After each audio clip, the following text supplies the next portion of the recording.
Hello friends, आज আমরা English vocabulary পড়ব। তো চলো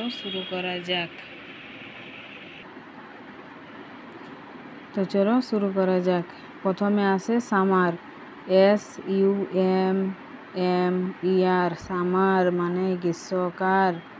তারপর 2 নম্বরে MONSOON, মনসুন, মনসুন মানে বর্ষাকাল। 3 নম্বরে অটাম, AUTUM, অটাম মানে শরৎকাল। 4 নম্বরে red autumn, RED, red autumn, AUTUMN, red autumn মানে হেমন্তকাল।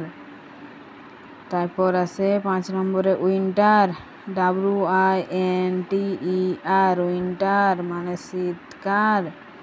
6 নম্বরে আছে স্প্রিং, SPRING, স্প্রিং মানে বসন্তকাল। এরকম আরও ভিডিও পাওয়ার জন্য আমার চ্যানেলটিকে লাইক অ্যান্ড সাবস্ক্রাইব করে দিও, তাহলে সব ভিডিও আপনার চ্যানেলে আসে যাবে। জয় দি।